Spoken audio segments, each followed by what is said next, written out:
벤치 1억짜리 사실 겁니까? 주택 5억짜리 사시는 겁니까? 어떤 게 더 이득이에요? 부동산 고민 문자로 자세하게 보내주시면 추첨을 통해서 여러분들에게 월수금 정확한 해답으로 찾아뵙도록 하겠습니다. 구독, 좋아요, 알림 설정까지. 네, 뒷번호 7460님의 부동산 고민입니다.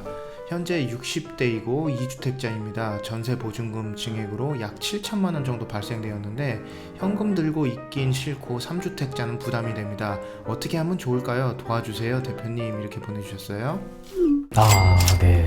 일단은 답변 드릴게요. 저는 전세보증금 증액 당연히 투자로 전환하셔야 되는데 지금 60대 다주택자 분이시라고 하셨습니다. 자, 그렇기 때문에 취득하는데 취득세 중과에 대한 문제 때문에 걱정이 좀 많으신 것 같아요. 다만 저는 60대라고 한다면 한 20대, 30대 자녀분이 꼭 있을 거라고 생각을 합니다. 그 자제분에게 증여하는 쪽으로 선택하셨으면 좋을 것 같고요. 왜 증여를 선택해야 되는 이유에 대해서 좀 설명을 드리도록 하겠습니다. 증여하십시오.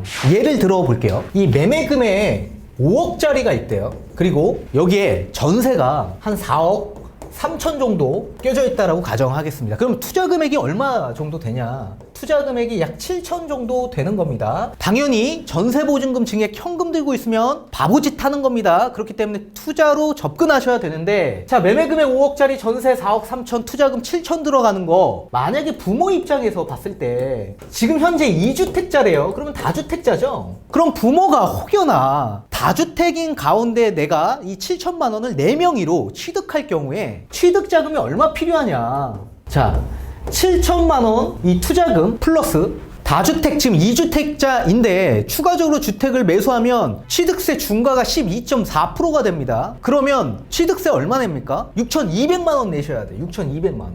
자, 이럴 경우에 총 우리 어머님이 들어가는 자금이 얼마 필요합니까? 1억 3,200만 원이 필요합니다. 아니, 지금 어머님 취득자금 7천만 원 있는데 어머님 명의로 할 경우에 1억 3,200만 원이 필요하다고요. 이거 어디서 충당할 겁니까? 못합니다. 그죠? 자, 근데 반대로 우리 어머님이 증여할 경우에 자제분에게 증여할 경우에 자, 7천만 원 현금으로 증여하시고요. 여기 플러스 우리 증여세를 내셔야 될 텐데 직계 좀비속이 5천만 원 공제가 있습니다. 그러면 7천 현금에서 5천만 원을 공제하면 2천만 원이 남지 않습니까? 그죠? 그럼 2천만 원에 1억 이하이기 때문에 증여세율이 10%가 됩니다. 그럼 200만 원의 증여세를 내셔야 되고 여기에 신고세액공제 3% 공제하면 194만 원 내야 돼요. 194만 원. 자, 그렇다면 7,194만 원이 어머님이 증여할 경우에 비용으로 내는 금액이십니다. 자, 따라서 만약에 우리 PD님도 만약에 부모 입장이라고 가정을 한다면 내가 현금 7천만 원 있는데 아니 4명이로 할 경우에 1억 3,200만 원이 발생돼요. 그러면 어디서 6,200만 원을 끌어오겠습니까? 자, 이런 반면에 우리 증여할 경우에 어머님이 200만 원 정도만 추가적으로 자금 여력이 되신다면 자제분에게 증여하시는 게 훨씬 더 이득 아닙니까? 그렇지 않습니까, PD님? 네, 만약 PD님 입장에서 PD님 명의로 취득할 거예요? 증여해 줄 거예요? 증여할 것 같아요. 훨씬 더 이득이죠. 그죠? 전재산 7천만 원밖에 없는데 이거 어디서 취득할 거예요? 말도 안 되는 얘기죠. 자, 반대로 자녀 입장에서 한번 볼게요. 자녀 입장에서. 자, 이 자녀 입장에서 현금으로 얼마 받은 거예요? 현금으로 7천만 원 받은 겁니다. 증여. 자녀분들이 만약에 증여받은 7천만 원으로 이 자금으로 주택을 취득할 경우에 취득자금이 얼마 필요하는지 한번 계산을 해보도록 하겠습니다. 자, 만약에 무주택자일 경우에는 취득자금 얼마 필요해요? 5억에 매수했잖아요. 그죠? 5억에 1.1%잖아. 그러면 얼마입니까? 550만 원.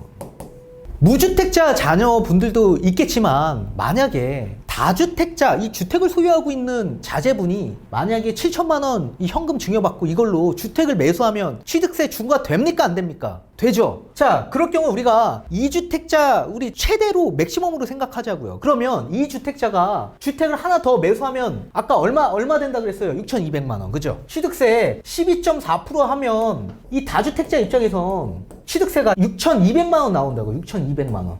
그럼 부담될까요? 안 될까요? 6,200만 원 엄청나게 부담됩니다. 자, 그럴 경우에 한 가지 또 팁이 있어요. 주택임대사업자를 등록할 경우에 자제분이 6,200만 원이 어딨어? 우리 PD님 수중에 6,200만 원 있으십니까? 없어요. 없으세요? 네. 그럼 6,200만 원 없으면 부모님이 증여한다라고 하더라도 내가 주택 취득 못하는 거 아닙니까? 그죠? 뭐 어떻게 하실 거예요?